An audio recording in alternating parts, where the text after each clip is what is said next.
I'll call to order the Finance Committee meeting for September 13th. Ms. Nemes, you're going to start the item, the fourth quarter financial review? Yes, thank you, Chair Hart. Good afternoon, Chair Hart, committee members. I am Julie Nemes, the Treasury Manager for the Finance Department. I'm here today with Jennifer Tomaszewski. She's the Accounting Manager, and we will be presenting the fourth quarter financial review for fiscal year 2016. These numbers are still preliminary, so today we will not be presenting the general fund reserves, but we will come back in about a month and present the general fund reserve balances. There are 4 different areas we'll be going over today. I will be focusing on the general fund revenues.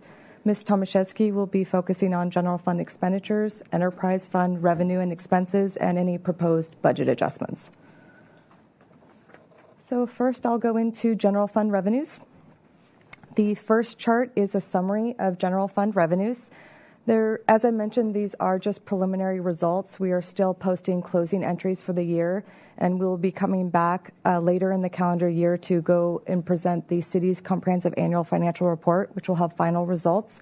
And as I mentioned earlier, we'll also come back in about a month to provide the general fund reserves. There's one other item I'd like to point out. On Friday, we did receive the fourth quarter sales tax numbers, so I did update this table. That first row, taxes, has been updated for the fourth quarter results, so it does differ slightly from what you have in your council agenda report. In total, you'll notice that general fund revenues came in under budget by about $2 million. However, it did exceed the prior year by a little over $3 million or 3%. The most significant impact was in taxes, sales and use taxes. We also see that other revenues are coming in just slightly under budget by about $195,000, and fees and service charges were right at budget, but in total about $2 million under budget for the fiscal year. And I'll be going into more detail in each of these categories on the next several slides. So first of all, this is some more detail on general fund tax revenues. I also updated the first row for sales and use tax for that fourth quarter sales tax payment we received on Friday.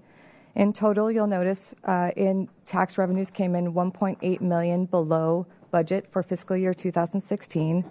The most significant impact was in sales and use tax. $1.4 million came in below budget.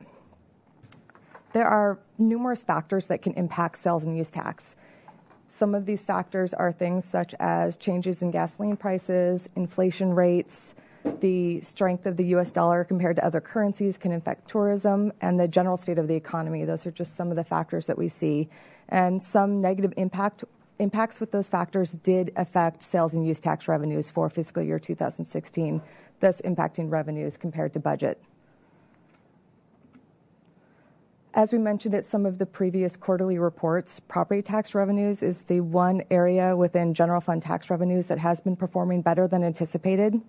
Significantly better than anticipated due to an increase in assessed values of more than 6% per county records. We did see that property tax revenues came in about $640,000 higher than budget for fiscal year 16. And the last variance I wanted to focus on was transient occupancy taxes. Many of the factors that impact sales and use tax also have an impact to transient occupancy taxes. They're not all the same, but it's many of the same factors. So it's not uncommon when you see sales and use tax coming in below budget, you'll also see transient occupancy taxes come in below budget. So we did see TOT fall below budget by about $1 million for FY16. Moving on to general fund other revenues. In total, other revenues came in about $195,000 below budget. There are a few variances I will focus on, first being fines and forfeitures. Fines and forfeitures came in about $658,000 below budget. This is almost entirely due to police parking citation revenues. The actual number of citation revenues only saw a small decline in the current year. However, we believe this is due to the implementation of a new parking citation processing vendor. This new vendor allows additional notices and more timely notices that allows customers to pay on a more timely basis, which reduces the amount of fines and penalty revenues that we receive for late payments. Next is use of money and property. As we've discussed at other quarterly reviews, investment income, which is in this category, has come in under budget largely due to interest rates being lower in fiscal year 16. We also have maintained a higher cash balance than we have in other years due to some large projects that are going on at the city. And lastly is intergovernmental, which has exceeded budget for the fiscal year 16 by over $900,000. This is almost entirely due to mutual aid reimbursements for the fire department. The fire department budgeted about $450,000 for fiscal year 16, has already received over $1.3 million for fiscal year 16, and will also receive an additional $350,000 that will accrue back to fiscal year 16. So other revenues will actually exceed budget once we have posted all the year-end closing entries. Next, I'll be discussing fees and service charges. Fees and service charges for the departments did actually exceed budget by about $26,000. There are 4 different variances I will focus on. As we've seen throughout fiscal year 16, community development has been exceeding budget all along. This is almost entirely due to development-type activity fees, such as development permits, building permits. And so as of the end of the fiscal year, community development came in about $750,000 over budget. Next is public safety. Fees and service charges came in under budget by just under $100,000. This is due to lower dismissal fees, as well as the elimination of credit card convenience fees due to the implementation of the new parking citation payment vendor. Next is Public Works. We've talked about this a few times at the quarterly reports. Public Works is down by about $512,000 due to a reduction in engineering work order revenue. This is almost entirely due to staff vacancies in that program. And last is reimbursement revenues. It's down about $138,000 compared to budget. This is almost entirely due to vehicle release fees in the police department. There has been a change in state law regarding towing of vehicles, which has resulted in less towing of vehicles and has impacted revenues in that area. The last area I will be focusing on is miscellaneous revenues. In one of the previous slides, we showed that miscellaneous revenues came in under budget by about $47,000, and this is entirely due to operating transfers in. This variance is about $137,000 at June 30, fiscal year 16. This is due to a reduction in the transfer from the Traffic Safety Fund for moving traffic citations. These are citations actually issued by the city's uniformed police officers. However, they are levied by the county. A reduction, some vacancies in the traffic positions has impacted the number of citations written, thus impacting the amount of revenues received from the county. And that's the $137,000 below budget. And that is everything I was going to cover on revenues, but I'd be happy to answer any questions. Thank you, Ms. Nevis. Are there any questions for this part of the presentation? Councilmember White. Thank you, Mr. Chair. On the planning and development overage, is that resulting in any change in? Are we seeing a reduction in service at planning and development, just in terms of lead times for projects being processed, and so that would be an area I'd like to hear about. Mr. Chair, Councilmember White. No, I think the service has actually been pretty good. The plan check turnaround time has been a real focus, and that's been improved. And as part of the budget, we've been staffing up as well as the activity has. So it's always a challenge. I'm not going to say it's perfect for every project, but overall, I think we've been pleased with the service we've been able to provide. And I think the revenues reflect that, because the revenues reflect building permits being issued. And so we're churning the beast out, and that's why we're getting the revenue. Okay. And then on the public works side, how is that matching up in terms of, obviously public works is a key player in that, and it's a different financial situation, so perhaps we can hear about that too. And are we doing okay with staffing and lead times and such out of public works? So a significant portion of the public works underage was actually the engineering chargeback for projects. We actually came in over budget for our development as well. And how are we doing on timing on that? We're keeping up fairly well. That staff is almost fully staffed, and we think we're appropriately staffed at this point in time. Okay, great. Thank you. Oh, yeah. The one issue that we're really continuing to work on is the Subdivision Map Act compliance. With the departure of our city engineer, we no longer have a registered surveyor. We have been working with the county to do that work. There's been some slowing of that process in learning to work with the county, and we are continuing to explore opportunities for other ways that might be more efficient for us to get that work done.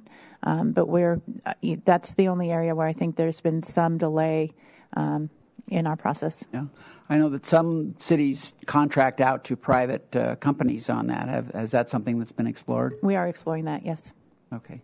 I know we'd all appreciate hearing back on that because we don't want to have those slowdowns. Yes. Thank you. Councilmember Dominguez. While you're still up there, can you please explain a little more about the engineering chargeback and what that means? So when engineering works on a capital project, they charge their staff time to the capital project, including the overhead for staff, just as you would for if you hired a contract engineering firm.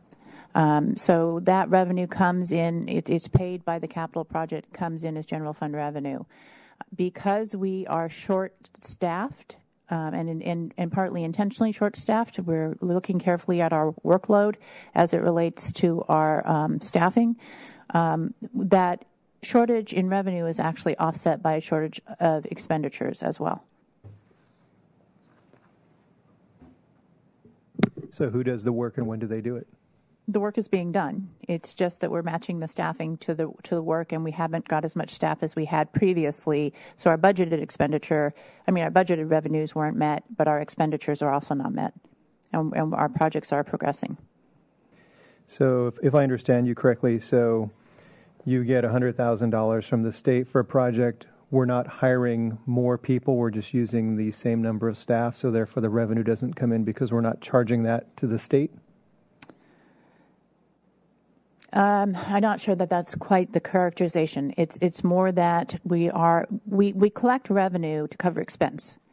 So we're not trying to make a profit off engineering. We're just trying to cover expenditure. And in fact, we don't cover the full expenditure of engineering. What we're trying to do is appropriately charge the capital projects to cover the expense, the general fund expense of managing those projects.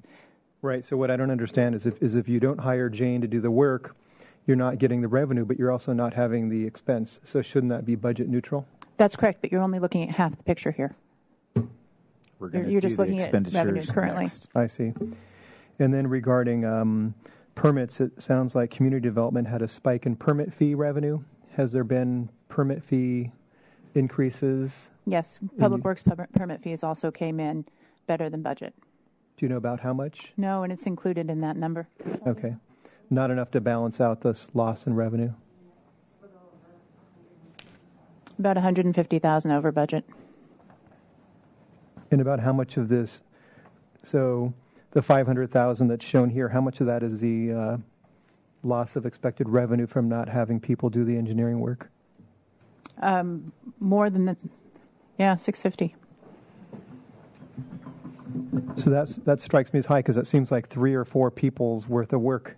Yeah, and I just want to try to clarify because we budget a year and a half in advance, and so we try to assume how much capital work we're going to have and how much engineering revenue we're going to have to work on those projects. And so what you're seeing is that we didn't have as much engineering work per the budget estimate that went into the document. It's not like we were not doing the work or that work wasn't getting done. It's just that during the budget year, as we're managing our workload, we don't have quite as many capital projects as we thought we were going to have. And so we pull back on the staffing level, and so you see the reduction from a revenue standpoint, but you'll also see the savings on the expenditure standpoint. So I think we're matching our engineering needs from a staffing standpoint to the work that needs to be done. We just weren't able to budget it precisely, and we're off a little bit. But that's okay because budget is an estimate, and we adjust it on the fly, which is good management practice in this regard. Okay, thank you. Councilmember White. Thank you. And this is something out of our agenda packet today that I didn't hear Ms. Nemes mention, and that is the franchise fee. came in at it's down 16%. And just could you go over that? I mean, I know that's one of those areas which is in flux, and so can you describe that and describe where we are in that process, please? Yes, Chair Hart, Committee Member White. I went back to the franchise fee slide, and franchise fees are down $62,000 for fiscal year 16 compared to budget. However, they are down 16% compared to the prior year, and that is something that we discussed in the council agenda packet. And the reason why it's down in just the current year is largely related to natural gas prices falling. So that's the impact, the $62,000 in the current year. The impact from the prior year is related to the 1%. We're setting aside monies for the 1% electricity franchise fee surcharge while we're waiting for that to be pending the results of the litigation. So we did actually collect that revenue, but we're not showing it as revenue. We're setting it aside in a liability account so it doesn't show as revenue. But depending on how that litigation is resolved, we could end up putting that back into a revenue account. And I hope we'll hear one day or where we are in that litigation in terms of timing and so forth and so on. That might be a good idea. Yes, it's pending before the state Supreme Court. We're ready for them to schedule the hearing in front of the state Supreme Court. But is that years out or months out? Months might be too quick, but years is too far. Okay, so a short number of years. Exactly. Okay. Thank you. Thank you, Mr. Chairman. You're welcome. Any other questions for Ms. Nemes? Okay, then Ms. Tomaszewski, you want to do the second part? Good afternoon, Chair Hart, committee members. I'm Jennifer Tomaszewski. I am the accounting manager for the finance department, and I will be presenting the general fund expenditures, enterprise funds, revenues and expenditures, and the fourth quarter budget adjustments as well. So the first slide, we're looking at general fund expenditures. And as you can see, they are broken out by department. And in the second column, the adjusted annual budget, you see in total about $126.8 million for the annual adjusted budget. This includes original adopted budget, prior year carry forwards, and any appropriation adjustments throughout the year in comparison to actual expenditures ending at about $119,000 for a variance of about $7.8 million. This is the variance without encumbrances. So if you remove encumbrances from that, we're looking at about a $6.6 million savings from budgeted estimates. I think this is somewhat of an anomaly. There was across-the-board savings in salaries from vacancies, retirements, almost systematically throughout all departments this year.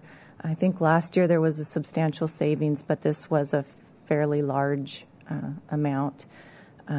I will discuss a few in particular, but we're not expecting that this would continue into the next year. A lot of these vacancies have been filled.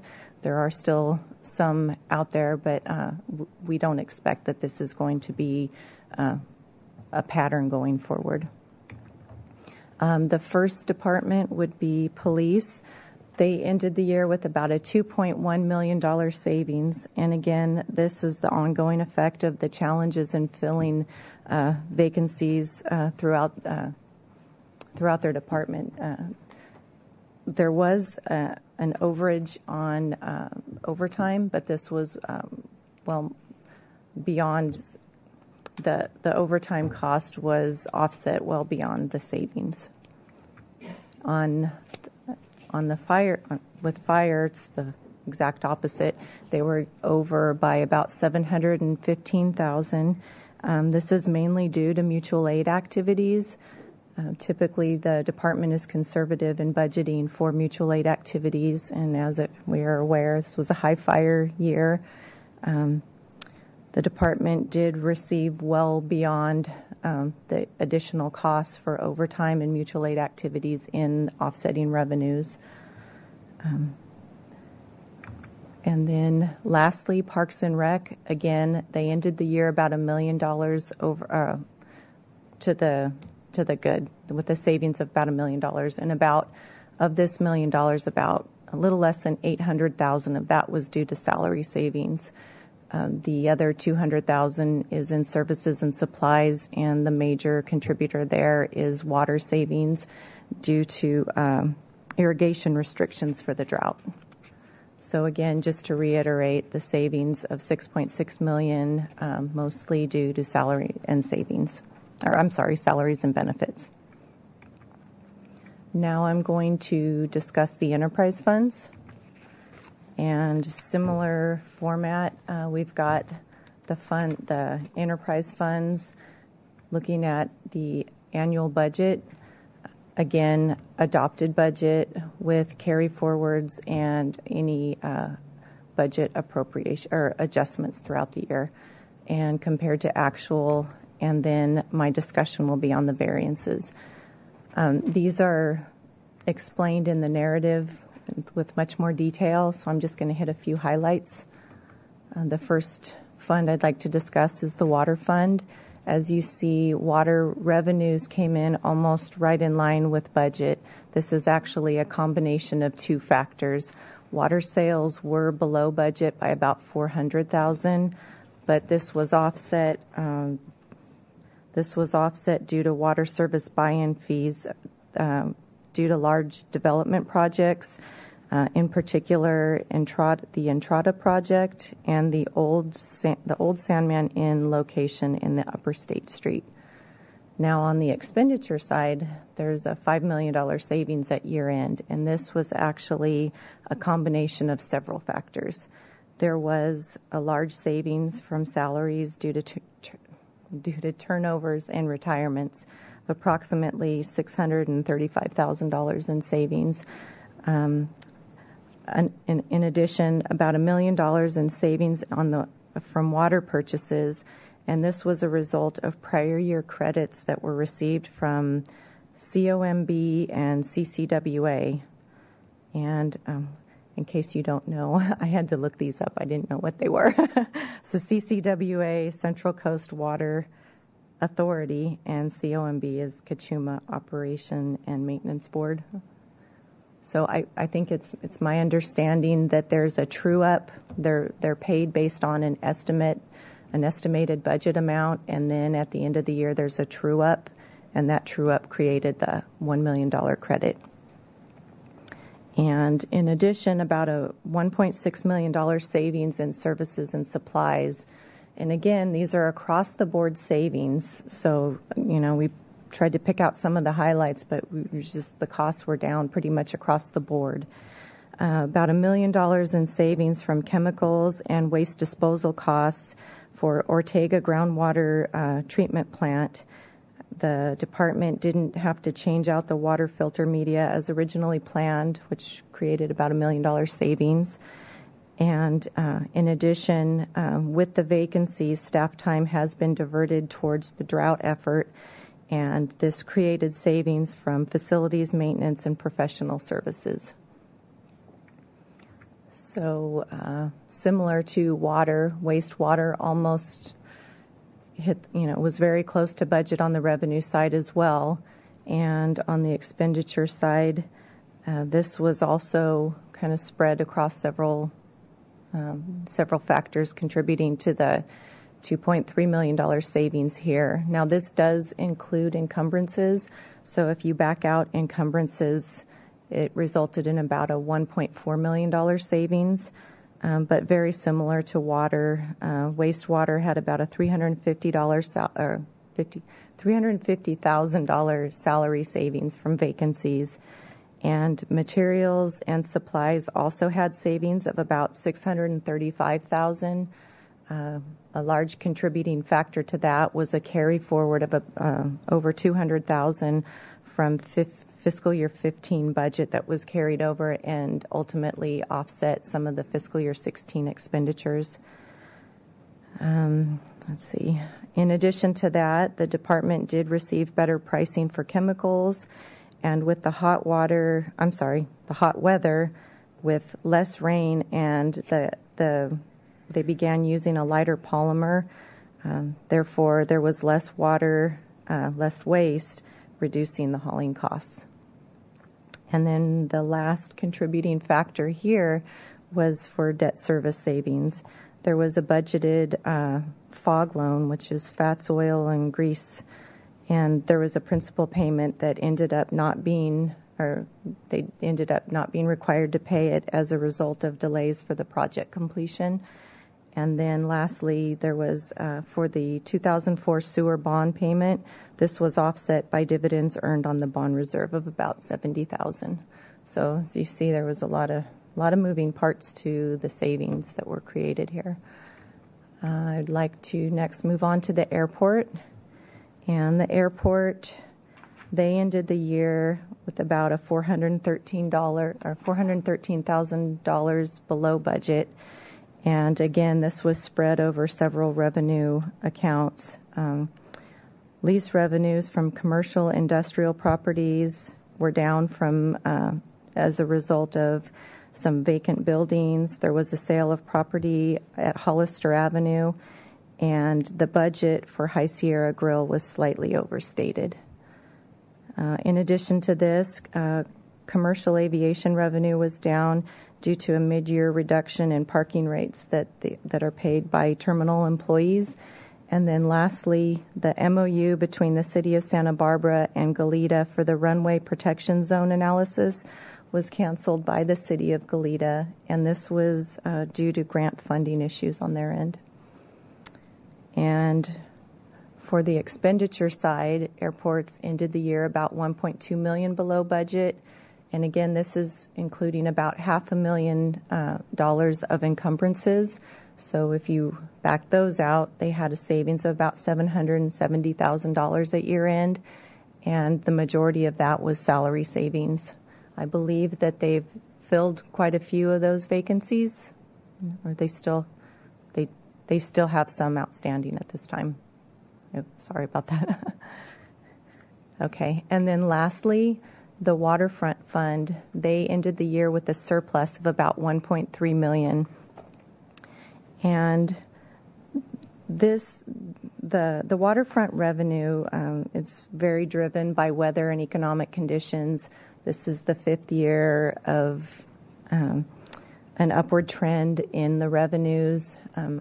As you may recall, last year there were 2 outstanding general fund loans, and with the surplus, they paid off one of those early. This year they paid off the second general fund loan early with these surpluses.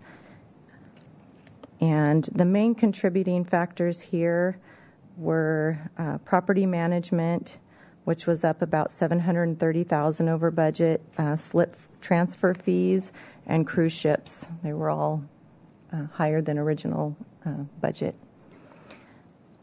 And on the expenditure side, they ended the year with a savings of about $640,000. A portion of this, about $200,000 of that, was from salary savings again, due to vacancies from retirements. And another big portion of this was savings on principal payments from that debt that they paid off early. And in addition, they had about $70,000 of appropriated reserves that they did not end up having to use. So that's my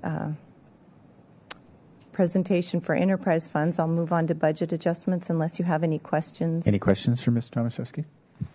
Okay, thank you. Continue.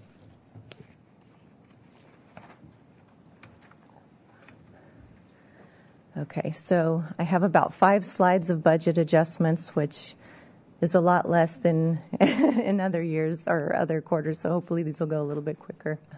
So this first budget adjustment, this is a transfer from the City Administrator CalGRIP Grants Fund to the General Fund.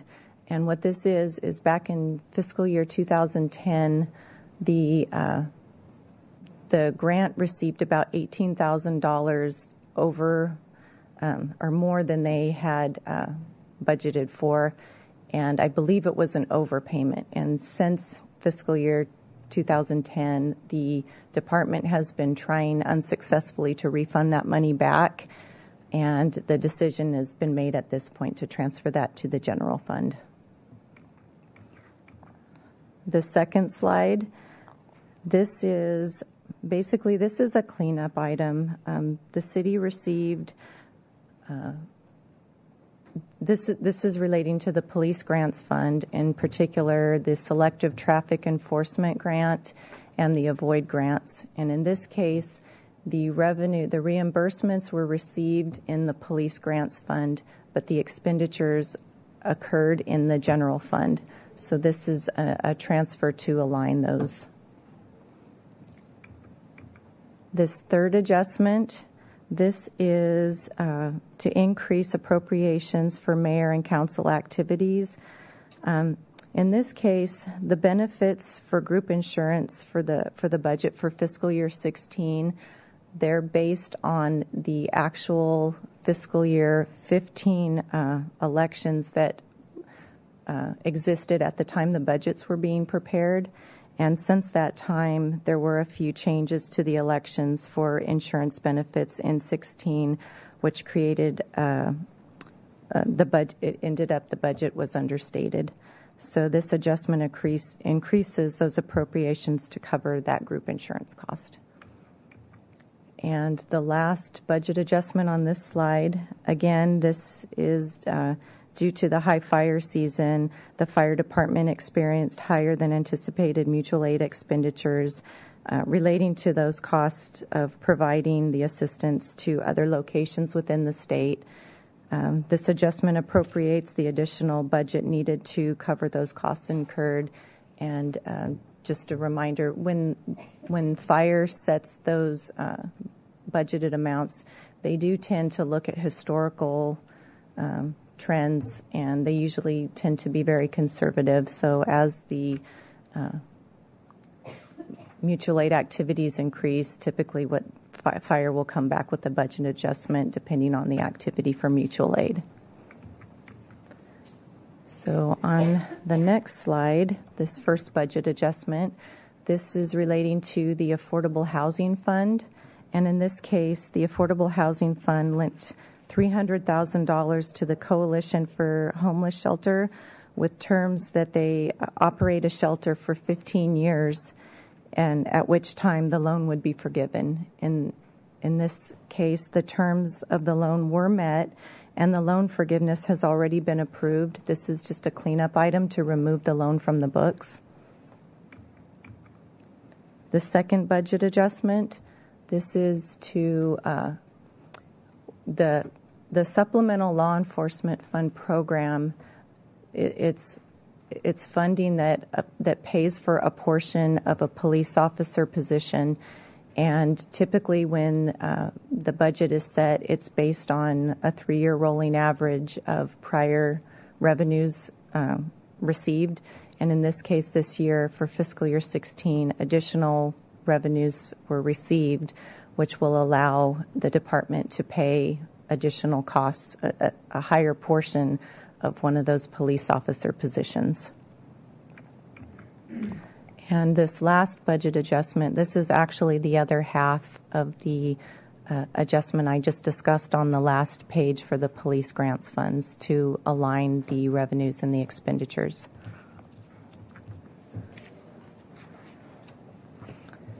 Okay, so on this next slide, the first budget adjustment,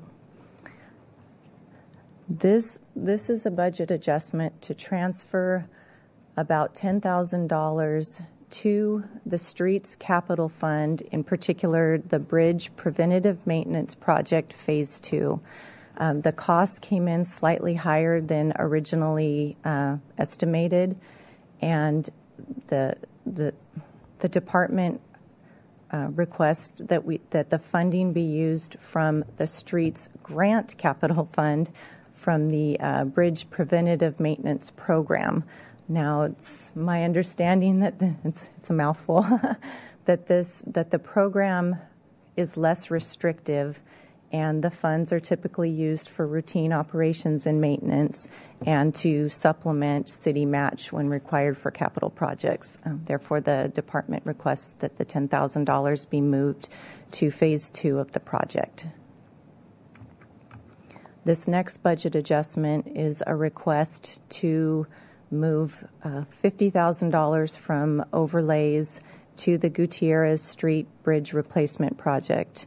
And in this case, the costs for the consultant costs came in higher. The scoping for the project took longer than originally estimated due to Creek's requirements, which also increased the cost of staff time. Now, this is a temporary funding source. Ultimately, staff recommend using this temporarily until the property located at 20 West Mason is sold, and it's expected that there will be a surplus that can then refund the $50,000 back to the overlay program. The next set of budget adjustments is for Parks and Recreation Grants Fund. There's two programs here. The first one being Family Health and Nutrition Project, which provides culinary education to participants. And in this case, the program incurred additional costs of about $1,500 that will be offset by reimbursement from the Park Foundation. And then the second budget adjustment is for the Rose Garden Improvements Project. In this case, $5,000 of additional donations were received from a private trust, and this funding will be used for specific fertilizers and high-quality compost that benefits the growth of roses. Okay, on this next slide, this is the Local Surface Transportation Program. And in this case, the program provides funding for local street and road maintenance projects. Again, the estimates for revenues are based on prior year historical, and for the last 3 years, I think $600 and some odd dollars more each year have been received. So this is a cleanup adjustment to recognize the additional revenues received over these last 3 years. And this next budget adjustment, this is a request to move $50,000 from both the Mason Street and the Coda Street Bridge Replacement projects, and the HSIP crosswalk enhancements, or to the HSIP crosswalk enhancements project. In this case, the bids came in higher than originally estimated, and at the same time, the Caltrans funding was less than expected. The Mason Street and Coda Street replacement projects have recently ended construction with savings in each of those projects, and staff request that savings be used to fund the crosswalk enhancements increases. In this last budget adjustment, this is the other half of the bridge preventative maintenance project that we talked about that I talked about on the last slide. Okay, last one. Okay, in this case, back in fiscal years 14 and 15, there were about $1.9 million of costs for the desalination project that were incurred in the Water Drought Fund, and that was before the Water SRF loan was created, at which, since that time, the reimbursements for that $1.9 million were received to the Water SRF loan fund. So this is a cleanup entry to align the costs all within the desalination project. So that was the last budget adjustment I had. Just to recap, we request that you accept the interim financial statements for fiscal year ended June 30th, 2016, and approve the proposed budget adjustments. And we'd be happy to answer any questions. Thank you, Ms. Tomaszewski. Are there any questions? Councilmember White? Thank you. About the moving the bridge money to the crosswalk program. Okay. I'd appreciate hearing a little more about that. Just what is that program, and I know there's grants that are gotten for some of those activities, and yeah, that's correct. Maybe it could go into paving as well. Is my agenda. We'll do that next. So those three projects, the two bridges and then the HSIP project, were all in construction in FY16. And the bridges, Coda's done, Mason is nearly done. We anticipate some cost savings at the end of those projects. The HSIP project, the Highway Safety Improvement Program crosswalk project, Caltrans didn't fully fund that at the 90%, which normally HSIP is funded at. The project ended up being bigger in scope than was anticipated when we went and got the grant. So they did give us an increase. It just wasn't a sufficient increase to get to 90%.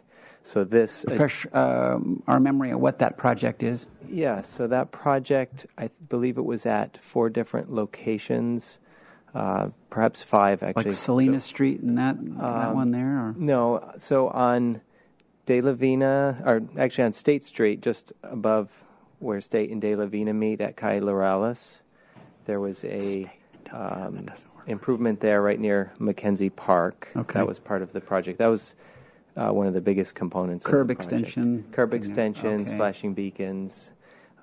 Also on Cabrillo Boulevard, Right. just east of the bridge project. Right. There's crosswalk improvements there with a curb extension. And that's then, going in. yeah, parts of it are in, parts of it will be done Waiting, as the bridge yeah. winds down. Yeah. Okay. And then further east on Cabrillo, I think it was on Los Patos. There was an improvement there. Okay. And then on State Street, a couple of locations. Okay. So, yeah. Great. Thank you for Sure. that reminder. Councilmember Dominguez. So I have a general question regarding proposed budget adjustments. Again, just because this is my first time going through this process, what actually causes the need to flag certain things for budget adjustments? Is it related to grantors and funding sources? Oh, it could be a variety of things. I'm not sure how to answer that one. I can give you like a specific one. Okay. The Streets Grants Capital Fund of 2368 seems like a fairly small amount in the big picture. And I think that you said something about that, something that's accrued over 3 years. So I'm just curious why we would go to the effort to adjust the budget for that. Often it's just to clean up the funds when additional revenues are received. If we don't appropriate the revenue and the expenditure, we can't spend it, so it grows in the fund balance. So, and then often when the grants are closed, they just kind of remain out there. So this is a way that we can recognize the revenue so that we can then go ahead and spend it as well. I'm not sure if that answers your question. If I could expand on that, Bob Samario, Finance Director. So we have a budget policy that says that the council controls the budget essentially at the fund level, and then within the general fund, it controls it at the department level. So anytime we change the bottom line of the expenditure side, appropriations, council has to approve that. So we want to add $1 to the police department budget, we have to come to council.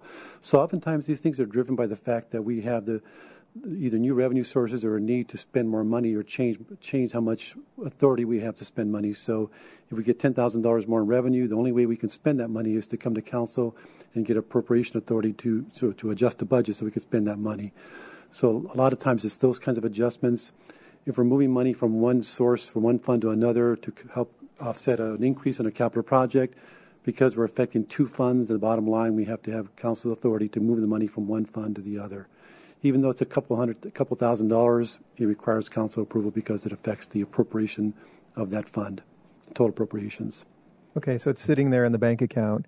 Yeah. The department doesn't have the ability to write the check because we had put a cap, Yes. so to speak, just by Right. okay. And then the other question I had was relating to the first part of the discussion, and I was just curious why we broke out the slides for some departments. We have revenues, and then others we show revenues and expenses in the same slide. And I'm just wondering if there's a reason we do it that way. Is it a stylistic thing, or enterprise funds versus general funds seems to be the distinction? You want to answer that? Yeah, I think because if you think of the general fund, we have like 12 or 13 departments. they rely on a broad range of revenues that aren't related to their department, like taxes and so forth.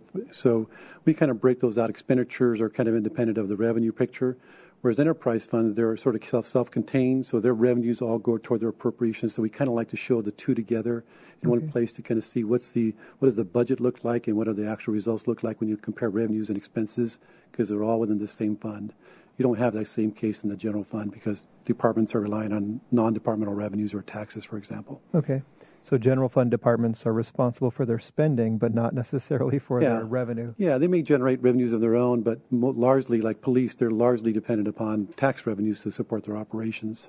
Okay. Thank you. Any other questions? Is there a motion to accept the interim financial statements and approve the proposed budget adjustments? So moved. Second. All those in favor say aye. Aye. Opposed and abstain? Thank you very much. Thank you. Next item on the agenda is citywide infrastructure needs.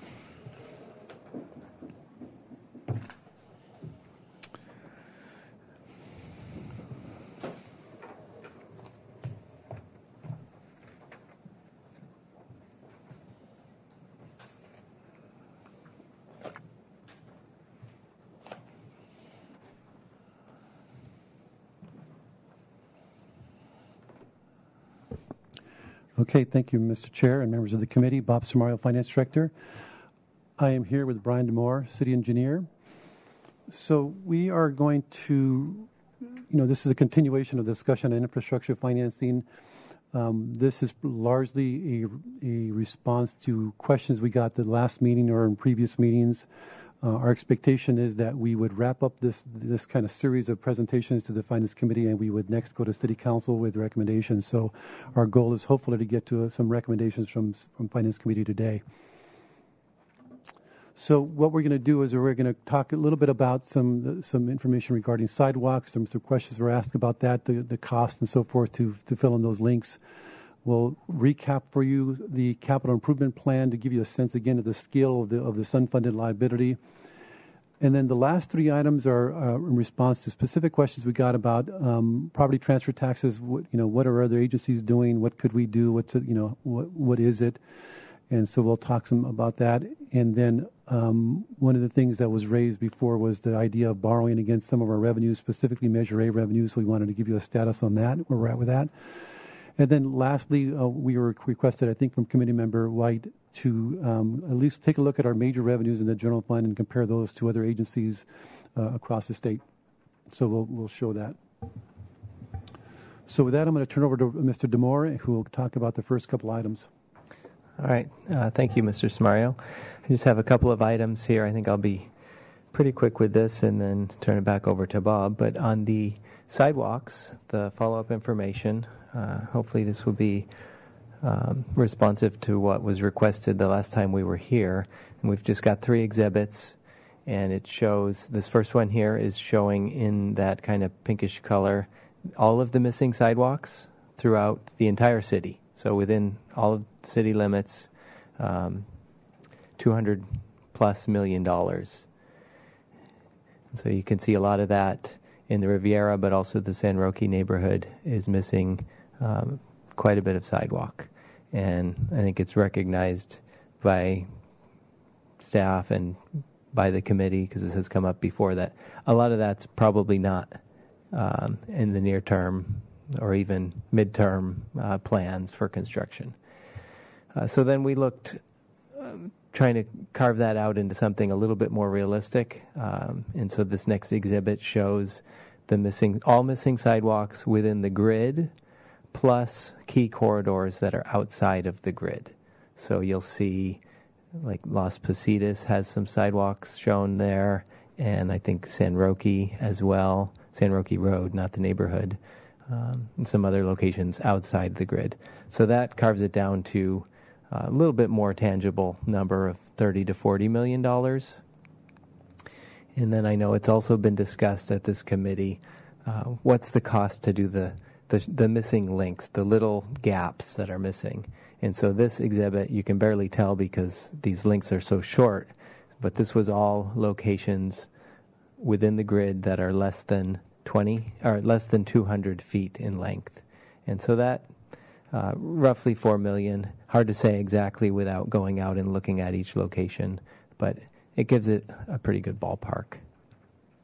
So any questions on sidewalks? No. Okay. Councilmember White? And a comment. First of all, I haven't seen those before. Those are great. Thank you. Thank you.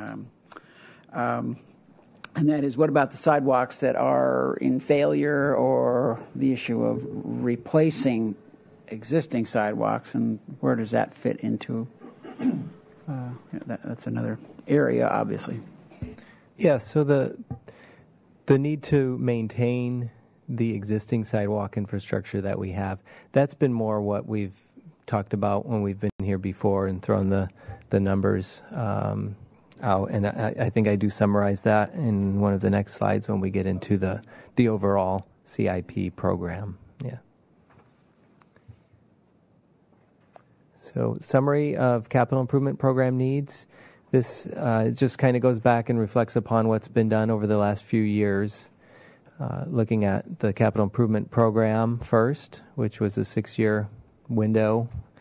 And in that time frame, there was $242 million of unfunded needs identified, which works out to about $40 million a year. And this was just in the general fund or ICS fund area, so we're not looking at enterprise funds or water, wastewater, any of those things. And then about the same time that the CIP was being worked on was this infrastructure subcommittee, 2014 to 15. That had a 20-year window, and so therefore the amount, the kind of lump sum for all of the projects was much greater at $434 million, but it's actually a lesser yearly amount than what was in the CIP. So I think we kind of saw as we started earlier in the year with this effort with the Finance Committee that there were some different numbers out there, and we tried to sharpen our pencil and figure out what's a comfortable number to use. And so that's kind of summarized here, what we've done with the Finance Committee. Again, we were looking at a 20-year funding horizon, and again, general fund needs with a specific focus on streets. But we came up with $546 million of unfunded infrastructure needs, which worked out to about $27 million a year. The next slide summarizes that by category. So you'll see a lot of it is in the streets area with traffic signals, pavement maintenance, sidewalks, storm drains, and streetlights. But we also have general fund facilities listed in there with the fire department, Parks and Rec, library, and then also the major facility renewals kind of lumps all of the general fund facilities together. And then at the top of the list is the police department building. So that's kind of where we've been over the last few years, and the number that we've landed on with this Finance Committee is in that $550 million range. You could ask other people to look at it. I'm sure there's no one right answer to this, but I think we're pretty comfortable with this amount that we've landed on right now. And the only thing I'll add to that number is when you're talking about major facility renewals or even fire facilities, for example, or parks and recreation, those are big numbers, but they really aren't an annual cost per se. You know, they're going to need some attention, and when they do need attention, it's going to be big dollars. So this would sort of suggest that if we were going to put money aside, like for major facility renewals, we would be putting $5.5 million a year until those things are due, and that assumes that's how you're going to finance them versus waiting until they're needed and then issuing some kind of a debt to finance the $10, $20, $30, $50 million projects. So the $27 million, at least from my perspective, is a little inflated because you're not going to need $27 million per year every year. What you're going to need is something less, and then you maybe strategically think about, okay, when the City Hall building is due for replacement in 30 years or a new fire facility is due for replacement or an old one is due, how do you finance it at that point? So do you build the money now or do you wait to finance it at that point? This sort of is amortizing it as if you were going to put the money aside every year. I just wanted to clarify that point. So our number that we're looking at, if we're going to do a sales tax measure, for example, it's a smaller number to address to the ongoing annual needs that occur every year. Hopefully that makes sense.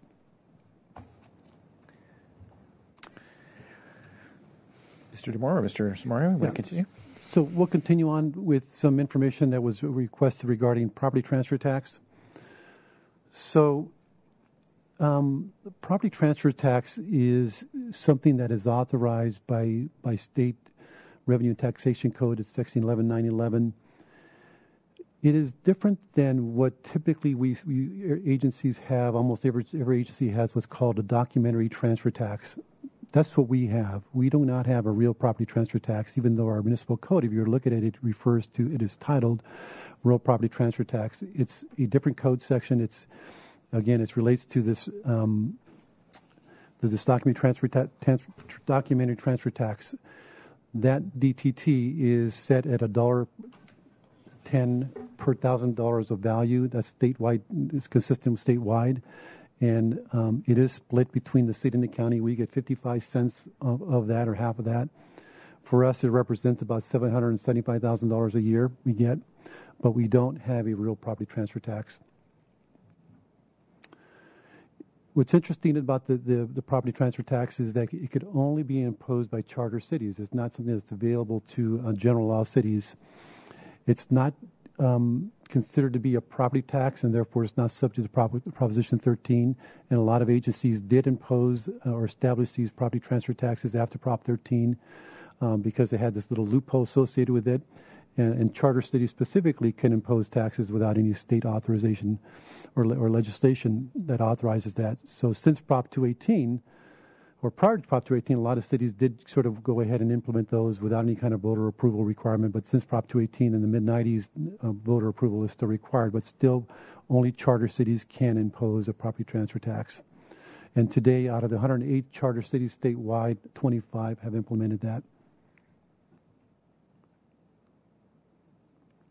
What's interesting, I wanted to point out also that for those cities, those charter cities that have implemented a property transfer tax, the way the state law is written is that they forfeit the 55 cents of the documentary transfer tax. They forfeit that to the county. So if we were to impose a real property transfer tax, we'd lose the $775,000. That would go to the county. They would get the full $1.10 per thousand in value. And then we would set our property transfer tax, obviously more than that amount, whatever we based on our needs. The documentary transfer tax is typically paid by the seller. It is considered, the property transfer tax is considered a progressive tax because it's tied to sort of the property-based wealth. So it's not considered a regressive tax, but rather a progressive tax. And it does beg the question, if we're going to implement this, what's the next between those who pay the tax and the benefits derived? So if we're using this money to pay for streets and so forth, is that the right place to impose a tax? That's sort of a general question. So this comes from Michael Coleman from between 2002 and 2013. These are the cities that have put property transfer tax measures on the ballot, and what's happened with them.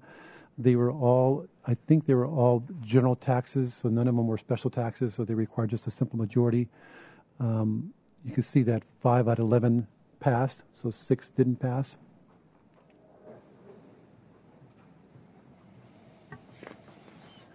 And I want to refer to the handout. So what I did was, and I didn't put it up on the screen because there's too much detail. So if you look at this handout here, you'll see that I listed, I think, most of the cities that have imposed a real property transfer tax. And there are handouts over there for those who want to take a look at them. But these are the cities that have them. And you can see the way this is organized or presented is that the first column represents the amount that the city has imposed as a property transfer tax. So, for example, the city of Alameda, they have imposed a property transfer tax either prior to Prop 218, or if not, they would require a voter approval. And then the documentary tax, which is the $1.10, that's all going to the county in this case because they have implemented that. But the total that is, for the taxpayer is $13.10. And what I've also shown is for all these cities what are they generating in revenues, and how does that relate to, as a percentage, to the total general fund revenues? So, again, using Alameda as an example, their $12 in for every $1,000 in value, that is their property transfer tax, they generate $7.3 million, and that's about 9% of their total general fund revenues. And so you'll see about 20 cities that that are listed here. I put Santa Barbara at the bottom, even though we have not obviously implemented a property transfer tax, but just to see what kind of dollars we're talking about. We get $778,000, and that's 0.6% of our total revenues. So for those cities that have implemented it largely, it is by and large, it's a much bigger portion of the general fund revenue sources than ours is. And then the second page, this is sort of, just to expand that same information for the same cities that have implemented a property transfer tax, looking at what are some of their other their key taxes like sales taxes, UUT, TOT, property taxes. You can see how they kind of stack up against us. We're at the very bottom. So you wanted to sort of look at this at your leisure or whenever. This is just more data that in response to the question of how do we compare to other agencies when we look at all of our taxes. And there are a lot of cities, ranging from the city of Oakland with a total revenues of almost $500 million. We are kind of toward the bottom in that regard. Santa Monica is almost $345 million, just their general fund. But anyway, this is just information for you to see how, not just with real property transfer taxes, how we stack up with other agencies with respect to sales taxes and TOT. And you'll notice that some cities at the far right, under utility users taxes, they don't have any. They've not imposed one. So that's where you see blanks, there are zeros. That's because they don't have a UUT. Anyway, that was just kind of response to information requested. So moving on to the idea of borrowing against Measure A revenues, I wanted just to kind of review some of the things we've talked about in the past with regard to borrowing against existing revenues. So it does require that we pledge those revenues towards the debt service. So we wanted to borrow, we'd have to say we're going to commit $1 million, $1.5 million, or whatever we want to commit to towards that. This is the way to borrow money without having to raise taxes or get voter approval. The issuance of this debt is structured in a manner that does not require voter approval. It's either COPs or some installment sale arrangement. We should be considering what the cost is to issue the debt and the interest cost, the financing cost in that discussion. So when we look at the streets fund, we mentioned that there are three primary revenues or three revenues they did generate. Utility users taxes, that's 50% of everything we receive, the other half going to the general fund. That's about $7 million. They receive several $1 million from gas tax revenues, and then Measure A revenues, they're about $4 million or so.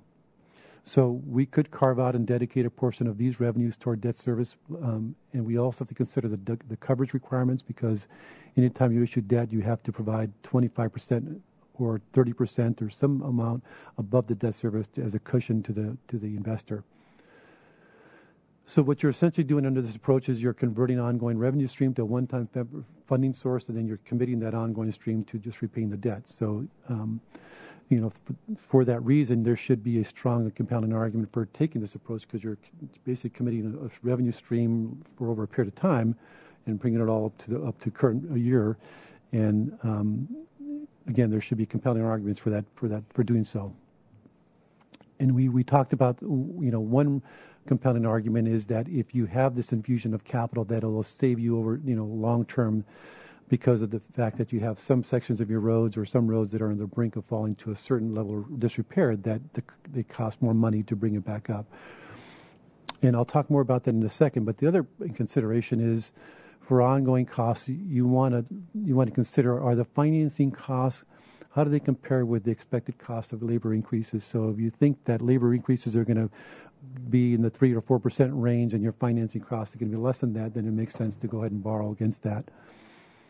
And then lastly, I think it's important, this is a general principle, that if you're going to borrow money to do work, that the life of the asset that you're improving or creating is going to have a useful life that matches that debt. So you don't want to borrow for 30 years when the life of that asset is only going to be 10 years. So today, while there is over $10 million of revenues being generated A lot of that goes toward operations, and we are allocating, and it varies year to year, but at least in this past year, we allocated about $1 million from the ongoing revenues towards streets capital. So this is the amount of money that we would say could be available for debt service because it's not going to operations. We anticipate potentially that we could generate additional money for capital in the future through efficiencies that we've talked about and maybe staff attrition, but that's still being evaluated. You'll see that one of our recommendations today is to shift some of the funding for the shuttles from the Measure A fund to downtown parking and waterfront. That'll generate almost $500,000 that could theoretically be used for capital, and therefore same thing for debt service. But if we're conservative, we say we're going to allocate $1 million that's currently going to capital and allocate that to debt service. We could borrow around $8 million with a 10-year repayment term. If we were to sell our own debt, issue our own debt, COPs, for example, I'm not sure that we could do so and issue a 10-year debt. We would probably have to be a minimum of 20 years, so that becomes problematic for us because, again, the useful life of the improvements are more in the 10-year range. So that's one of the challenges we have.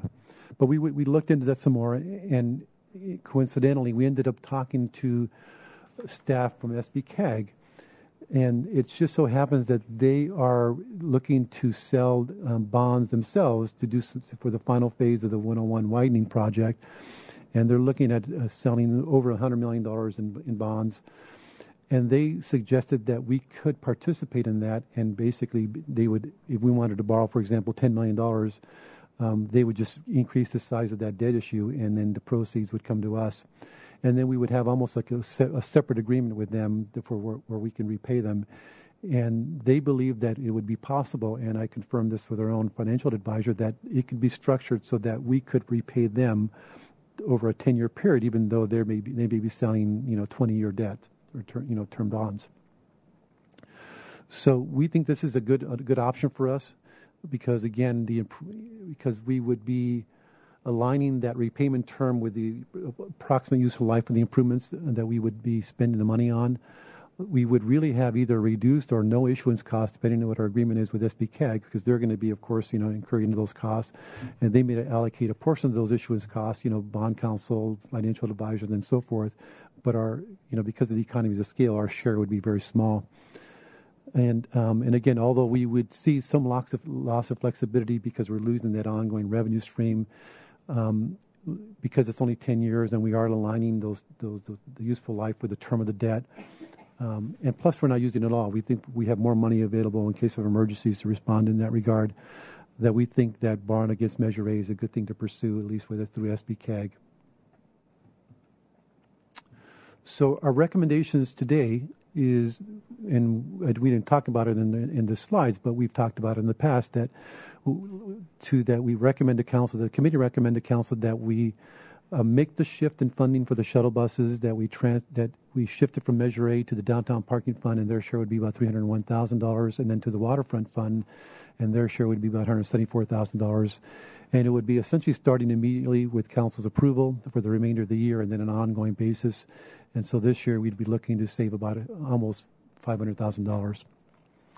And then the recommendation is that staff pursue borrowing against Measure A revenues by participating in SB-CAG's planned bond sale and within the next 6 or 9 months. And that staff return to council for direction regarding pursuing either a half-cent or three-quarter-cent district, we call it district sales tax. And then any other recommendations the Finance Committee may have to take to City Council based on the meetings we've had over the last 4 or 5 months. Thank you, Mr. Samario. Any questions or comments from the committee? Question. Councilmember White. Thank you, Mr. Samario. Some interesting and insightful work here. I'm not seeing any staff recommendation on the property transfer tax. Can you explain your position, the staff's position on that, please? Sure. We've talked about a lot of different options for us to finance infrastructure. So we talked about parcel taxes, assessment districts, and real property transfer tax is another option for us to look at for sure. From staff's perspective, I think the focus in the near term should be pursuing a sales tax measure. That would be sort of our preference and we think our recommendation. We think 3/4 cents is probably the appropriate level based on the needs, but a half cents would be be a good number as well. I think longer term we can look at other options. Once we get past sort of the initial sales tax measure, we can look to the future for other ways to finance things like sidewalks and streets through either parcel taxes, assessment districts, or even a real property transfer tax. So that's kind of our thought process. I think to have multiple things going on at once may be a little complicated for the taxpayer. So anyway, that's kind of how we've seen it at this point. So to summarize that then, that the real property transfer tax is a secondary option to the sales tax increase, and that would be right. How you'd be looking at it. Okay. Along with those other options for increasing revenues. Right. Okay. Okay. And in that regard, does this rise above? Do you prioritize in your minds where these different ones? If we were to look, we're looking at this $540 million number, and we're trying to chew on the elephant one bite at a time. Okay, they have the sales tax is the first big bite. The second one that you're talking about here is the financing, which isn't even a bite. It's a moving around of pieces with the borrowing against Measure A. So that's your second recommendation today that you're talking about. Then talk a little bit more just about this bigger picture. Might as well have a full perspective on where we're going with this unfunded liability. All right, why don't you start? So I guess the answer is that we haven't really thought that far in terms of what's the order of priority for these things. I think I don't think that there's necessarily a linear approach, because you might have multiple, one for a portion of our infrastructure needs and another for a different portion. When we were talking about sort of that $27 million number every year, and I mentioned that, at least a portion of that relates to the major facilities that won't be due for a while. And from my perspective, I think that those are the kinds. Yeah, so think about city halls, fire facilities. That those aren't annual requirements like streets and sidewalks. So I would think that those we'd look to when those needs are kind of come up, and we have a series of needs, maybe multiple buildings, that we would look at that point to look at general obligation bonds and with associated property tax override, or some other financing, debt financing to cover those, to pay for those things. So that's as far as kind of I thought. Again, you can look at parcel taxes for sidewalks or storm drains that have more of a just sort of citywide benefit. For improvements that are unique to a particular neighborhood, you can look at assessment districts. But I think you evaluate those, in the next 3 or 4 years. Mr. Chair and Member White, just to kind of add on your conversation to date, I think there's one reason cities look at sales tax generally. If you look at kind of how have other cities in California dealt with this issue, and over 100 cities have gone for a sales tax override. Only 11 have tried to do a parcel.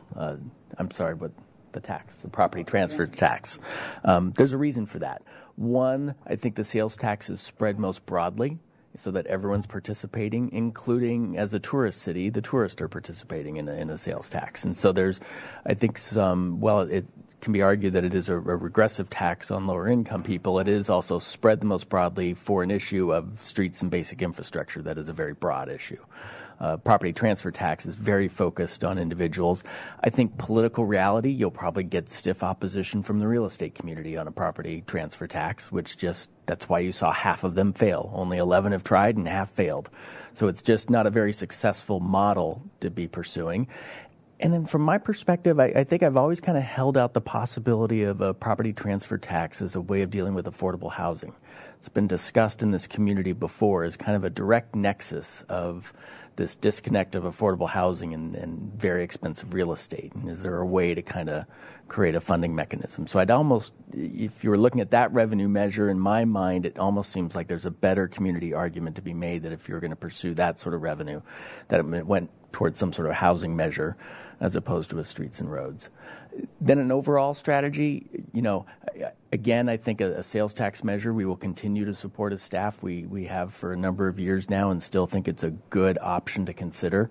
Half cent or 3/4 cent, I think we need to have that discussion with the full city council and do some polling and kind of see, what the appetite is from the community in that regard. I think our hope continues to be, but it's dashed every year, that either the state or the federal government is going to step up to the plate and assist local governments in their infrastructure needs, because it's a nationwide problem. So at some point, you hope there's some assistance that comes in. I don't think we want to rely on that. And that's why we continue to think having a local revenue measure is important to do. And then, as Mr. Samario says, as you go further down the road, assessment districts or other kind of focused infrastructure funding mechanisms would certainly be on the table. Thank you very much. The briefest comment would be, clearly I have been a strong advocate for the sales tax increase, and and I appreciate that you do these things one step at a time. I'm more cautious about the borrowing against Measure A. I appreciate the point you're making. I'm certainly going to keep my ears open on that and my antenna up.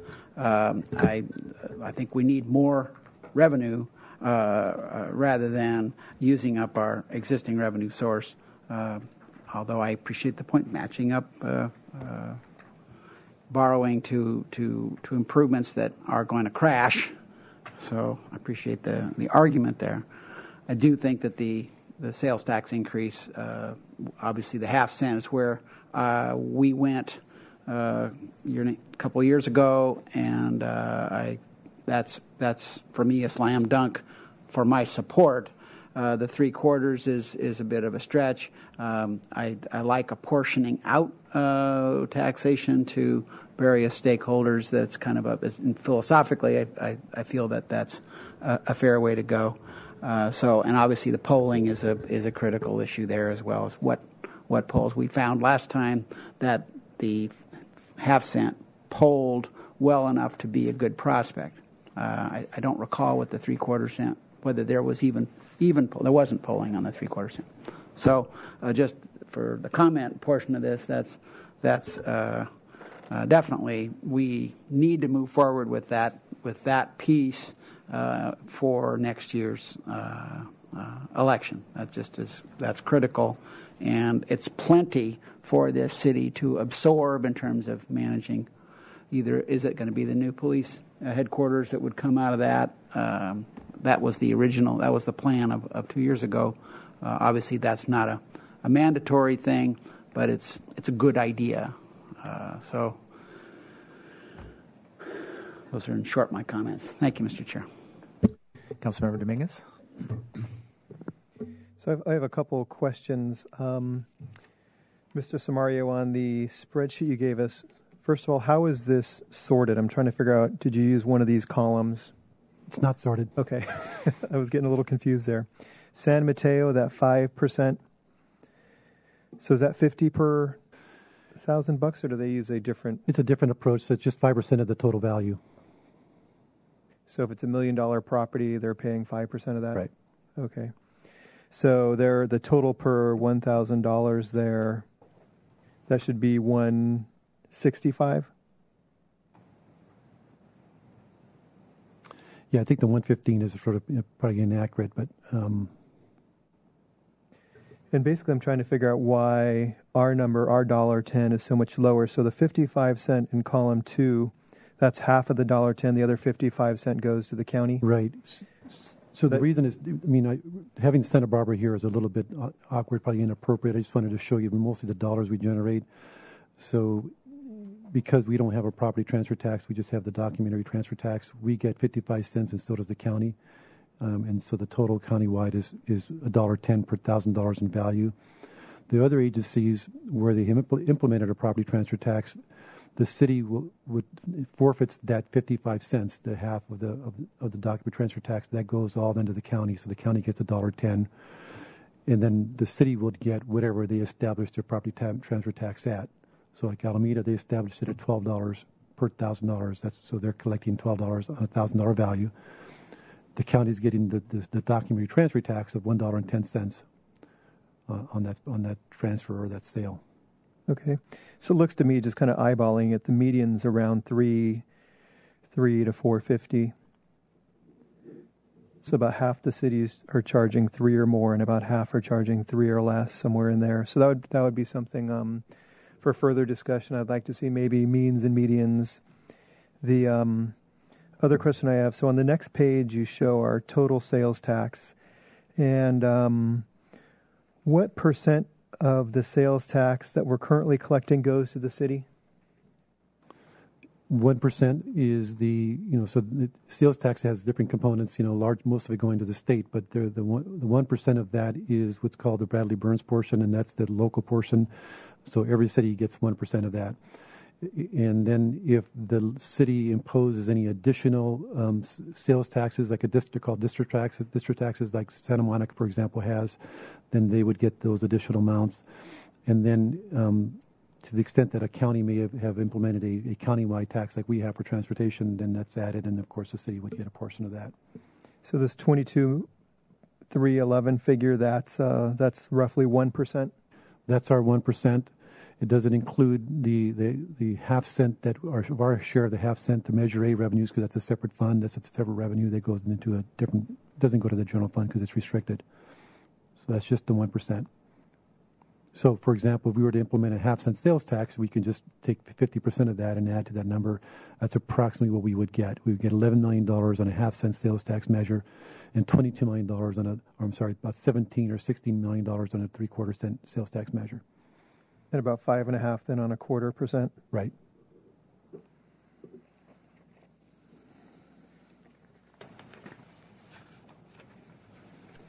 The other question I had was related to the timeline. So if the council did recommend as a policy that we do try to push for an increased sales tax, what would the rough timeline look like? Are there certain ballots it would have to? Yeah.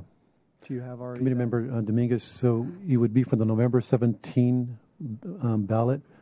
I think that we have a deadline of filing all the paperwork with the county somewhere around July or August. So I think that's sort of the critical timelines. And then moving beyond that, if something did pass, when would we start seeing revenue being generated? I think we would establish that, but it typically would be a January 1 date. So that would be half a January year. 1, 2018? 18. That's correct.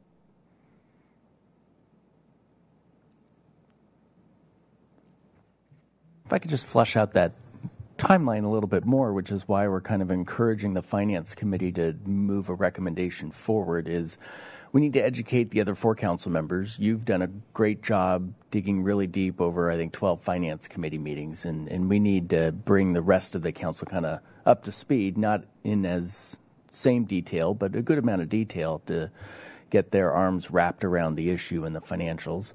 So that takes some time this fall. We need to see if there's interest in moving forward with the measure, and if so, I would strongly recommend that we do another poll like we did a couple years ago. It just takes a little time to get an RFP out, select a polling firm, get the questions right. Then you'd want them to be polling sometime, in the early part of 2017, which then will give you information back to inform your decision about what to move forward with placing on the ballot, which you would need to start giving us clear direction in April to start developing the documents that you then act upon in June. And then counterbalanced on that is just the political reality is that, you're going to need some public support for this and some sort of campaign coalition to start forming itself together to really make this work. I mean, this needs to be a community effort. And city staff, once you start putting something on the ballot, city staff has to step out of the picture. And so it just takes time. And that's why we're thinking, you're about a year out. This is about the time to start getting serious and start doing those methodical things that you need to do it well and get going. So what has changed in the 2 years since that poll economically or in the city that would change the dynamics? Yeah, that's a fair question. You know, I think you can certainly look back at that poll, and it's still good information. There are trends and changes in community sentiment about revenue measures that just occur over election cycles. And so I think you want to gauge more immediately where the public is on this measure. And if there's interest, you want to gauge, if 3/4 cent even makes sense, or if a 1/2 cent still makes sense, and that sort of stuff. And just kind of see where the sentiment is. Sentiments change. That's why election cycles matter, and I guess the other half of the equation is the politics or policy. So absolutely, since you two are on the council, then if you guys want to comment, that would be great. The last point I want to make is regarding the progressive or regressive nature of the sales tax. So one of the nice things is there are a lot of people who come into town and would contribute to that. One of the, I guess, countervailing considerations is there's a lot of folks in town, particularly in my district, who spend almost all of their money on purchases in Santa Barbara. And regarding the real property transfer tax, I think it's 64% of our community is rentals, which means they're renting. And so I've often heard, the landlord, the owner is just going to pass it on to the tenant. But again, all the economic theory I've looked at, the people who've come to town in the last year talking about housing, have said that's not true. It really eats into the profits of the landlord. And here's kind of how it works. If you have a house that's $1 million home that you're renting at whatever, $3,000 a month, if you just wanted to pass on a $50 increase to your tenant, you would, because people who rent are in business. They're rent seekers, is the economic terms. They maximize the rent to the degree possible. So I'm less concerned, and again, I think the best way to broaden the impact and burdens of all taxes is to have different tax mechanisms. And so this would kind of diversify the pool of people who are paying. The percentages here, so it shows $778,000. So that's at $1.10 per thousand, Mr. Samario?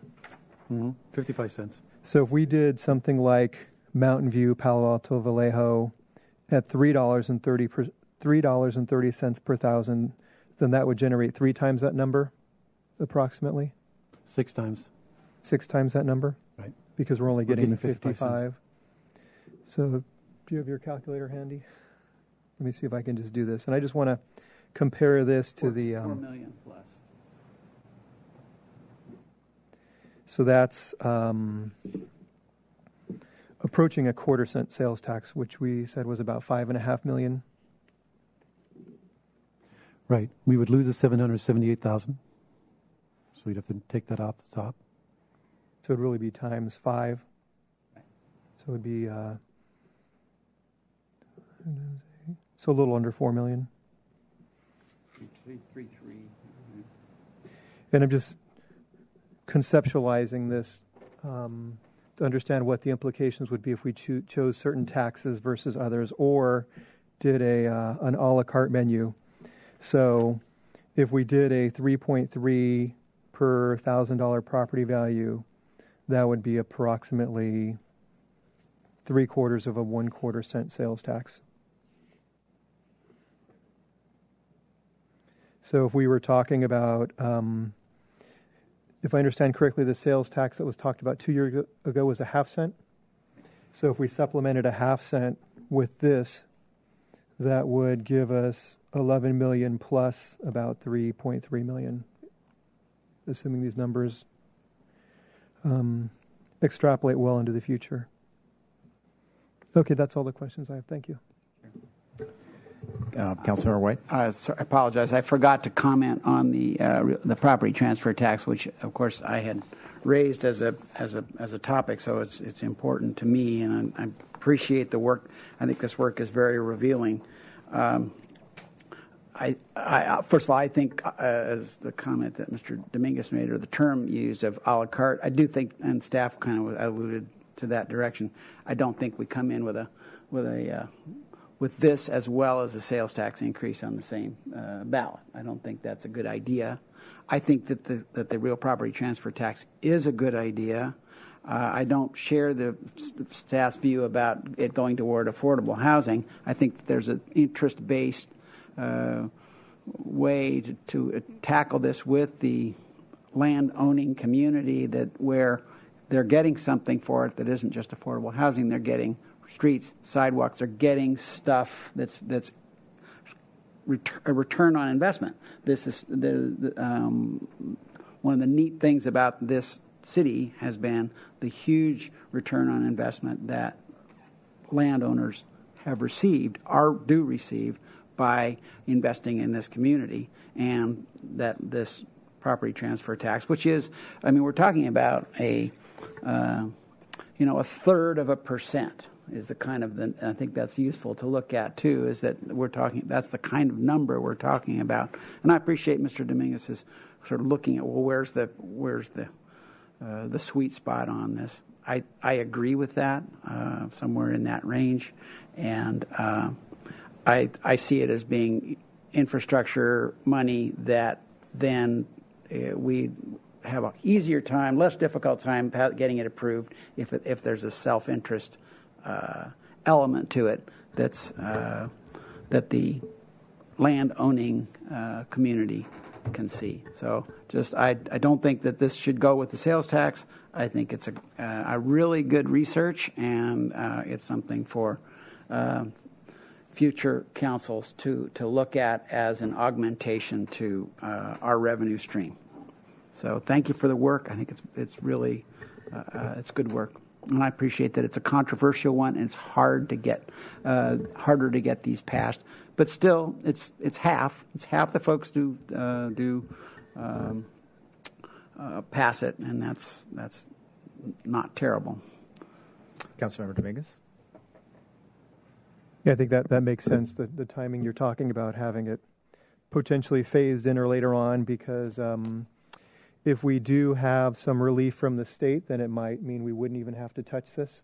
So in an ideal world, one possibility is, and again, we're kind of creating these opportunities as we go here because of the Brown Act. It's hard for us to sit down outside of this meeting and discuss this stuff. So it's really, the staff that comes to us with ideas. But one thing is, we could have this kind of in reserve in case the state doesn't do something. But the state has been talking about it more than it has in the past. There's a lot of froth in Sacramento, so hopefully next year they can do that. They've hopefully removed a lot of things from their list of legislative activities this year. It seems like they've had a very busy year in Sacramento, and hopefully we'll get some rain, and hopefully Sacramento can focus on infrastructure. I think it's been the headline in more articles than most other civic issues I've seen in the last year. So, but if not, this is something we could possibly return to if it's not something that people want to see prioritized this year. So that'd be kind of the order I see as a potential. Well, it sounds like we're getting much closer to a consensus than I feared, and that's great news. And I think the staff has done a tremendous job focusing this conversation and really going through systematically all the different options. I think the most compelling illustration is the slide 11 that shows our needs on an ongoing basis, and gets to that $27 million number on an annual basis. And Mr. Samario made the point that the major facility renewals are sort of a different animal than the other things on this list, and that those could be addressed in a different way. If you pull those out, you get much closer to the $22 million that a full cent sales tax would generate. I'm open to looking at that. I'd love to see the polling on that versus a 3/4 cent. I personally think that as a result of this conversation, the issue has moved from a 1/2 cent sales tax to at least a 3/4 to a quarter to a full cent, rather than a 1/2 cent to 3/4 cent. I don't know what we'd be telling the public we could accomplish with half of the revenue that we need. I worry that story is part of the problem that we've had, is that we'd never really finish what we are trying to commit to solving. And the public asks, well, how come these things aren't done? And the answer is, well, we don't quite have enough money. And I would like to be able to make the case to the public that we've looked really hard at this, and we think we do actually have the money if the voters were to approve that. So that's what I think makes a compelling case for the full cent. That doesn't finish everything, and the property transfer tax, if that was a future idea would help close the gap on the major facility renewals that are going to be outstanding regardless. The sidewalk inflow that we have in this chart is also not part of that. Funding for energy retrofitting programs that actually save us money on an annual basis isn't part of this. So there are items that are going to be unfunded, but the core infrastructure that is clearly at the top of mind of the public, the major expectation, the foundation of what they would like to see local government do well, is contained on this list on chart 11 or slide 11. And it does come to about $20 million a year, $22 million a year, which is that full cent sales tax measure. So I think, I would hope that this committee would at least forward on the recommendation that we poll on a 3/4 cent and a full cent measure, just to find out where the sensitivity to the public is on those two items. I don't know how wide a range polling can occur. Whether going from a half cent to 1 cent is too wide of a range to do. I'd hate to lose the opportunity that if I think that if the half cent is the sweet spot, I'd hate to lose that because we are not polling for that. So I'm open to if it's, again, I certainly want feedback from staff of how crazy is it to go from half cent to 1 cent? Is that too wide of a range to ask for poll, or is that? I think good pollsters will poll whatever you'd like them to ask. No, I don't think it's unreasonable. I think we want some council guidance on that. I don't think it's unreasonable to ask for a pollster to try to gauge a half, 3/4, or a penny cent. I think you would be mistaken not to poll for the 3/4 cent and just go for the 2, right. Because if 1 is just a little too steep and the half cent is easy, you don't know then if 3/4 might be the right place to land. And so I think having a little range in there is fine and appropriate, and it's going to be up to the pollster to frame the questions of saying, for a half cent we can give you this, and for a 3/4 we can give you this package, and for a penny we can give you this package. Yeah. Where's your comfort in those 3 different scenarios? But I don't think that's unreasonable to expect a pollster to be able to do that. Well, I'd hope that we could, if that can work for this committee. I hope we can get consensus there to do that full range of half cent to 1 cent. Mm-hmm. Is that okay? That's fine with me. Councilmember Dominguez, are you comfortable with that? I'd like to mull it over a little bit, but doesn't seem completely unreasonable. At least to send it to council. I mean, we start the education process at council to I see where they go, because we're going to need we need at least 5 votes at council to move this forward, and we'd prefer to have 7. So that's, I think that could be a determinant of which of these we go forward with as well. And I don't know, not having been through this before, how much of a feedback loop there is with pollsters. Is this something that staff talks to pollsters and they say, well, we've done these campaigns around the state and 1% is completely out of the question, or if there's a chance to get some input from them before we actually make a decision up here, or does it not ever work that way?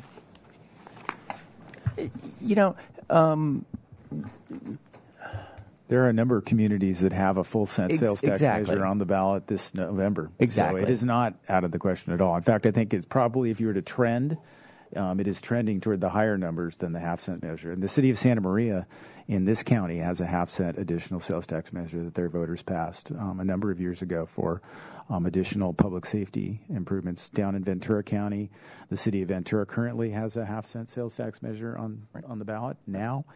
There's another city, I think, in Ventura County that may as well. Yeah. So this cycle, there are probably dozens of local governments that are putting sales tax measures on the ballot. And Santa Monica, I believe, is going for an additional half cent, which put them at 1.5 cents. They're going up to a 10.5% sales tax rate to their voters. So they've done it kind of incrementally. So I don't think it's out of the realm. And again, I think polling is where you kind of want to feel this stuff out. You don't need to commit to anything to get the poll, just to get some feedback and information. And so I would suggest that you can keep kind of an open mind in that regard. And withhold kind of landing on a certain number and let the poll kind of help inform you and gives you also more time to kind of feel it out and see what you think. Can you work backwards from July, so that's the deadline for getting it on the ballot. So what are the major steps or major decisions that the council will have to go through? You know, in my mind, I think this fall you need to engage the full council and try to get them up to speed with all the good work you've done here. And by the way, I think this has been really helpful both to staff and to you all to help frame the issue better. I think we have framed the need better based upon this effort than we had, you know, a year and a half ago, which I think was framed well then as well. But we've just refined it even better. So I think you take the fall to kind of educate over a couple meetings and get that information and get direction to do a poll that allows us to kind of get a pollster in place and some questions developed so that January or February would be my thought about when you would want to start polling. You don't want to poll too close to the November election because you get lost in kind of the heat of that battle, so you want some time before then. But if you're polling by January or February and get results in March, that then allows you, you know, a couple months to kind of fine tune and decide what you want to put forward to the ballot and give staff direction. And then it takes staff, you know, 1 to 2 months to kind of prepare all the documents for you to actually vote on to place it on. So you ready for a motion? Yes. Okay, well, So not to put pressure on you, but you know, these are the recommendations to the extent you can either validate those or not. I would move the staff recommendation on the funding of the downtown shuttle. And I would like the staff to discuss the borrowing against Measure A, or to bring that to council for further discussion. I'm not all the way there. And then on that staff return to council with direction on the 1/2 and 3/4 and 1 cent sales tax increase. And no other recommendations. Is there a second? I'm not going to second it, but is now the time to make either a friendly amendment or a suggestion? Yes. Sure. Okay. So I believe, Greg, did you say a 1 cent sales tax may be something we should consider? Bendy did include that in his motion. Okay.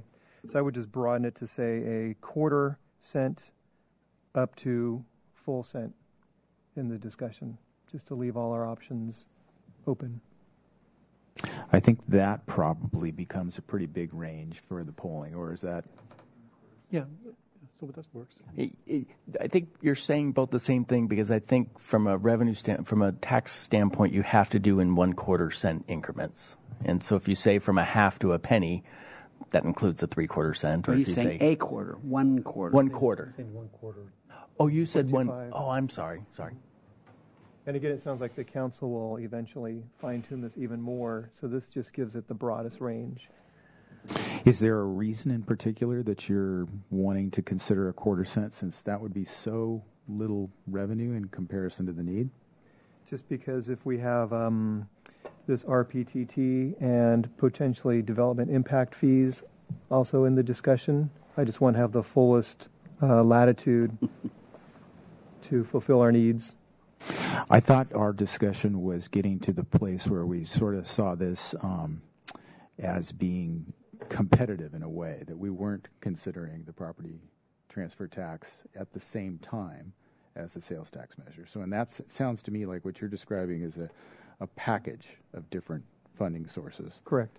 And I thought our consensus was that we were not going to choose a package that presents its own political complexities to the voters when you have a variety of different elements that require, you know, them to be together. If voters were to say, well, I like this, but I don't like that, we end up with a package that doesn't work. So I thought we moved to a sales tax measure, with these other elements being future potential revenue sources for future needs. Okay, see what you mean by package now.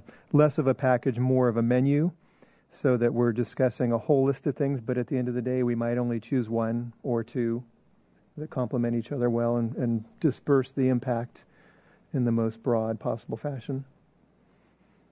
I understand what you're saying. I think we have been trying to get the toehold on a consensus from this committee, so that we don't have as broad a discussion at the council as that, because of the need to kind of focus the conversation a bit. But if you're not there yet, that's an issue. I think it maximizes our options and doesn't create any more work or risk in the process. So, well, I think the challenge we have is that we're trying to get closer to a solution and to a resolution rather than just extending the conversation at the council level. And so in that sense, I think trying to get us to be closer together is a necessary step in that. You know, if we continue to have everything on the table without coming to a head and saying, you know, this is the focus of the conversation, this is where we want to go with this, I don't know that we're making as much progress as we'd like. So I understand you're wanting to keep options open. There's a tension with that, with trying to bring this to a close and have something that we can have a pollster test. So my only, just to be a little more specific, I guess, with my kind of my hope and optimism, it's clearly optimism and hope. If the state does come through with infrastructure relief, it's not going to be until next year, which means we would then have to kind of retrace our steps and back up a little bit if it turned out that a quarter cent would be sufficient, the $5.5 million combined with another tax source or some savings. So if we're looking to raise $20 million, but then the state comes in and does something where we only need to do 10, and we have a $20 million sales tax, then we've way overshot the mark. So I think we come in looking at what in a very best case scenario would be sufficient and kind of make that our bottom end tax revenue source. Okay, I understand. It's kind of built on a lot of pieces falling into place. Again, rain being one of them, but it's kind of the opposite of a rainy day scenario. This would be a sunny day with enough rain scenario where sales tax improved, TOT improved, property tax improved, which I think it should, again, if the economy stays on track. If it doesn't, we got the 1 cent in there that we might have to resort to. I think, you know, what we could do is, since we are running out of time, is that we could come back one more time with some information from staff about what the most optimistic scenario, if the legislature were to act on its I was just going to chime in. The packages that I think are the most optimistic, we've been calculating maybe $3 to $4 million to the city of Santa Barbara, and that's the best case scenario. And I think when compromise comes into play, you're probably backing off of that. Yeah, so I don't think there's no scenario where there's a $10 million windfall that's going to come to the city of Santa Barbara from outside revenue sources from other state agencies or federal government. So, Councilmember White? Chair, well, I wanted to just put this in there as a possibility to maybe this would assuage some of Mr. Dominguez's concerns, is that in particular this that we get a staff download of the sort of the synthesis of the material that we've heard. We've got pretty good today was bringing a lot of material together that we've heard developed over the last 6 months. That would be, I'm sure, part of the conversation in any case that would come forward to council.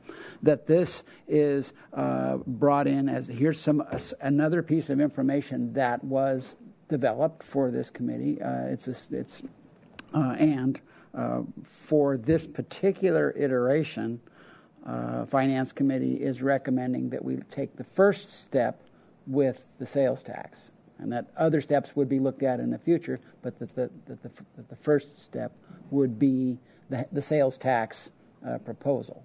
And we can look at council. I mean, I appreciate, I am in agreement with you on that a quarter cent is too low, but I think to get it to council, I mean, when what we may hear from them is going to be a different look than we are having here, and we may find that the conversation may adjust down a quarter percent from half to 1, which you and I are seeming to talk as our range, to a quarter to 3/4. We'll see. But at least we're opening up the conversation. We're presenting the material we have here. And certainly we could do that as a whole. And even if we have a split vote, which we don't want to have on the preference at this point, I would support the half to 1 cent component. But in the context of the full discussion of this, the background information being presented, the property transfer tax component, I think this is the first time that we've had any bona fide discussion there, saying that's really interesting, it generates some real revenue, and it's for a future decision.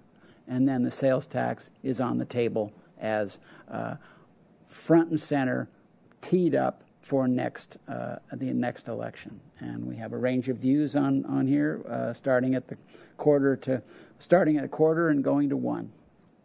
I think that conversation is focused enough to move us forward, and I think we'll get good feedback from all 7 as far as what are people going to be able to buy into. So I hope that we can do that today and not have another meeting and save that time. And I think that's would be my preference at this point, so that it's moving it forward. Okay, so are you amending your motion then to include a quarter cent? Well, first of all, I'm asking for feedback. Are people in agreement with that, or is that? I'll make that motion, basically, what you stated earlier, except adding that ramble? Yeah. Okay. Okay, is there a second for that motion? I'll second that. All right, any more discussion? All those in favor say aye. Aye. Opposed and abstain? None? All right, I think our work is done. Perfect. Thank you. Thank you.